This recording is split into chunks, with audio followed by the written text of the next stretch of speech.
caramba de país é esse que gasta milhões, bilhões em viagens no exterior com um presidente que nos desonra e não tem o capacho de dar um investimento para a segurança? Nicolas Ferreira rasga o verbo e expõe o plano do PT e do Lula de enganar, de confundir e de usurpar as pessoas, querendo atribuir ao outro exatamente aquilo que eles fazem. Aliás, a Bíblia já fala que o diabo é o pai da mentira e quando ele mente, ele fala do que lhe é próprio. Assiste agora o vídeo do Nicolas expondo todo o plano maquiavélico da esquerda, do PT e do Lula. Lula cortou 708 milhões ao combate à criminalidade. É o Brasil do Lula. A violência no campo bateu o recorde de 2.000 invasões. Lembrando que na época do Bolsonaro tivemos o número de 0. Repito, 0 invasões. Estupros e assassinatos de mulheres aumentaram no Brasil de Lula. Tráfico de drogas aumentou 7% no Brasil de Lula. Assassinatos de pessoas LGBT aumentaram 42% no Brasil de Lula. Primeira vez que houve uma fuga em presídio de segurança máxima foi no governo de Lula. Enquanto isso, o ministro da Justiça, Lewandowski, está preocupado com falas como a minha, que chamei Lula de ladrão, está preocupado com as falas de Marcel Van Hatten e de Cabo Gilberto em tribuna, desrespeitando e rasgando a Constituição. Mais uma vez, não é uma defesa a esses parlamentares em si, mas as prerrogativas. E o ministro da Justiça está preocupado com isso. O ministro Alexandre de Moraes está preocupado com as páginas fakes que tem nome de Xandão com cabelo. Enquanto isso, a Janja gastou 68 milhões de dinheiro público, só no Janja Palusa, 35 milhões. Dá só uma olhada nisso aqui, Sargento Gonçalves. Com 68 milhões de reais de dinheiro público, do seu pagador de impostos, daria para comprar 194 mil viaturas para a Polícia Rodoviária Federal, 4 mil fuzis e 3 milhões de munições para a PM. Construir um presídio de segurança máxima e ainda sobrava 28 milhões de reais. O que não daria para poder fazer com a segurança pública, juntamente com a Polícia Civil, bombeiros, Polícia Penal? Dava para mudar a realidade da segurança pública aqui do nosso país. E o G20 foi a prova disso, deputado Zucco. Afinal de contas, para estrangeiro, toda a segurança. Mas para você, pagador de impostos, você se lasca. Afinal de contas, os ministros do STF, vários deputados, possuem carro com blindagens, possuem segurança, mas você não. Você, cidadão, tem que se ferrar enquanto o Estado mostra que é capaz, quando ele quer garantir a segurança para você, mas na verdade é porque tem pessoas, líderes estrangeiros, vindo até o nosso país. E aí, me vem agora a esquerda querendo colocar a culpa da segurança pública no governador Tarcísio e no secretário de Segurança Pública, Derrite. Horas. Eles foram exemplar em punir de forma rigorosa 2 policiais que desonraram a farda. Um jogando uma pessoa por uma ponte e o outro dando 11 tiros numa pessoa que estava cometendo um furto. Agora, se o índice de São Paulo aumentou de mortes, agora está em primeiro lugar, 702 mortes, se foi morte de criminoso que estava combatendo a polícia, que morra 70 mil. Afinal de contas, se entre a vida do policial e a vida do bandido, sempre iremos lutar para preservar a vida do policial. Policial que está desanimado de trabalhar, afinal de contas, ele não pode fazer o seu serviço sem ter a mídia e o judiciário acabando com a vida dele. População que cada vez mais fica refém dos criminosos, enquanto isso o STF está fazendo o quê? Liberando criminosos de líderes de facções. E é o seguinte, não precisa ficar preocupado se a minha fala talvez possa te assustar. Nicolas, mas espera aí, será que ter uma polícia mais ostensiva contra o crime vai resolver? É claro! Se você é um trabalhador, não se preocupe. A polícia não vai entrar e invadir a sua casa de uma hora para outra, não. Agora, se você nesse país for estuprador, pedófilo, corrupto, se você for traficante, você tem que se ferrar. E é nisso que eu acredito agora. Desde quando a gente, nós, deputados, senadores, cidadãos comuns, largamos a segurança pública? Porque, afinal, os criminosos cada dia estão mais à vontade de cometer crimes. Será que a vida de um policial que sai de dia e não sabe se volta à noite vale menos do que a sua? Que caramba de país é esse que gasta milhões, bilhões em viagens no exterior com um presidente que nos desonra e não tem o capacho de dar um investimento para a segurança? Passa aqui, Coronel Zucco, Sargento Gonçalves, pessoas da PRF, da Polícia Federal, da Polícia Militar, nos corredores aqui pedindo em Pires investimentos para a segurança pública, para ter uma viatura, para ter um armamento digno. Agora, por que nós estamos preocupados com isso? Porque está se lixando para esse país. Ah, Nicolas, mas o Bukele fez isso num país pequeno como é El Salvador.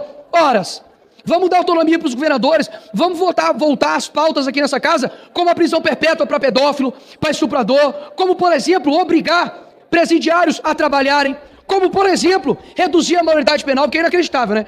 O moleque pode roubar, matar, ser ali, né, o foguetório ali, pode ser tudo o que for, aviãozinho do tráfico, mas ele não pode arcar com as suas consequências. Mas com 16 anos, ele vai lá e vota no presidente para poder decidir o futuro do nosso país. Eu fico assim, de fato, abismado de saber que aqui não falta dinheiro, não, Júlia Zanata. O que falta aqui nessa casa não é dinheiro para investir em segurança pública para poder gerar paz nesse país, não sabe por quê? Muito se discute aqui sobre trazer saúde, educação, turismo, lazer para o país. Mas sem paz, não há nenhum desses direitos subsequentes. Como que você vai garantir uma educação de qualidade se no meio do caminho seu filho pode tomar um tiro de bala perdida? Como que você vai ter uma saúde que presta se você tem ali diversas pessoas que estão ali vítimas de crimes? Como você vai garantir um lazer se uma pessoa está parada ali na beira ali de uma praia e é fuzilada? A pauta da segurança pública e segurança no nosso país tem que ser a primeira, porque os bandidos estão tranquilos enquanto a população está refém da bandidagem. Ou a gente combate os criminosos, ou eles vão nos amordaçar, vão matar os nossos familiares, e não acho que é preciso com que um parente, talvez, de um grande líder possa sofrer um atentado nas mãos de criminosos para que a gente abra os olhos que a gente precisa meter o ferro em bandido. Não acredito nesse papinho da esquerda de tem que socializar, é socializar o caramba. Se não tem condições de viver em sociedade, fica na cadeia e acabar com essa progressão de regime. Meus parabéns, passou pela dosimetria, deu 12 anos, fica 12 anos na cadeia. Quando você terminar os 12 anos, você sai. Até lá, você fica. Caso contrário, a gente não vai ter paz nesse país. Essa é a minha ideia para esse país e que vergonha desse governo atual. Obrigado. Tá aí. O Nicolas vem a plenário, rasga o verbo. E o presidente, o nosso atual presidente, infelizmente, o Lula, vem em uma entrevista dizendo que um deputado estava envolvido com o PCC. Gente, é inacreditável.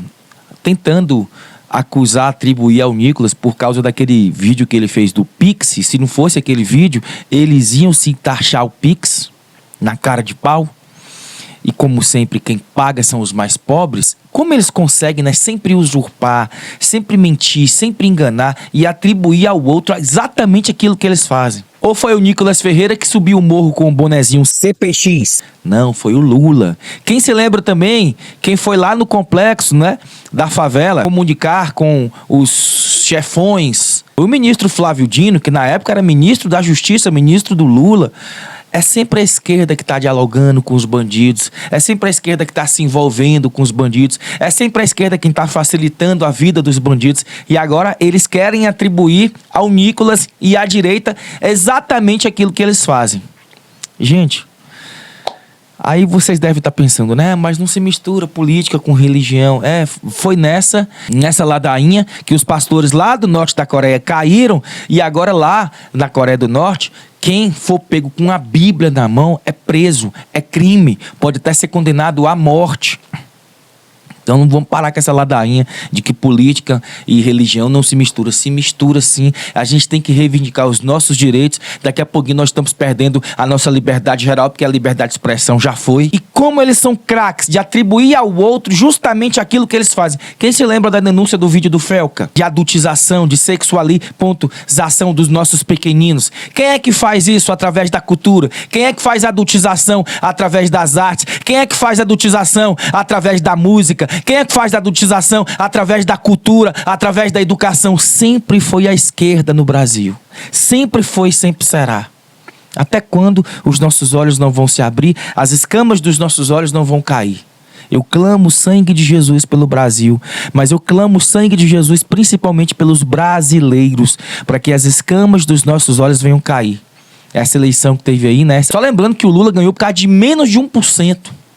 Foi proibido falar que o Lula era ladrão, foi proibido falar um monte de coisa. Bolsonaro podia falar o que quisesse, mas do Lula não podia falar nada. Até quando, Brasil? Vamos acordar. O objetivo aqui não é política, não é exaltar político, não é exaltar... Não, o objetivo aqui é exaltar a Deus, mas nós temos que aprender a lutar pelos nossos direitos. Nós temos que aprender a ser mais justos. Nós temos que aprender a termos mais consciência, de acordo com a nossa regra de fé e prática, que é a Bíblia, de acordo com os nossos princípios e com os nossos valores. Ou então, daqui a pouquinho, nós vamos perder tudo. E lá, igual lá na Coreia do Norte, aquela pastora fez aquela denúncia lá da Coreia do Norte. Quem se lembra? Eu fiz esse vídeo aqui. Tá aqui no canal. a denúncia de uma pastora lá da Coreia do Norte, dizendo que lá no norte da Coreia era o lugar onde mais tinha pastores, onde mais tinha igreja evangélica, era no norte da Coreia. E aí chegaram os comunistas enganando os pastores com aquela história. Hoje na Coreia do Norte, você sabe, né? É proibido, se for pego com a Bíblia, é condenação de morte. Eu preciso desabafar, eu preciso também lutar por isso, para depois ninguém falar que eu fui conivente.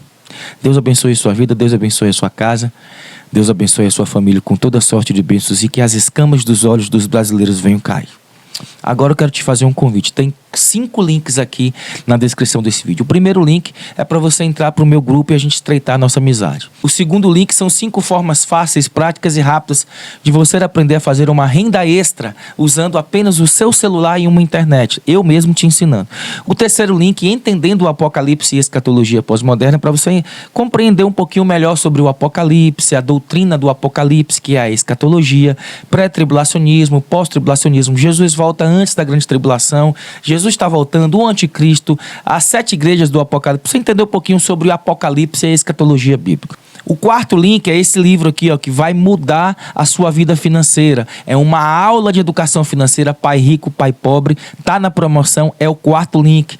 Meu povo perece por falta de conhecimento. Vamos aprender um pouquinho sobre educação financeira. E o quinto link é a Bíblia em ação. Ensina a criança no caminho que deve andar. Seu filho, que é criança, que é adolescente, é um ótimo investimento, tá? Que você faz no seu filho. E também tem a Bíblia Minecrafters. Tá aqui, ó. Vou deixar bem aqui para você ver. Tá aqui o quinto link, tá?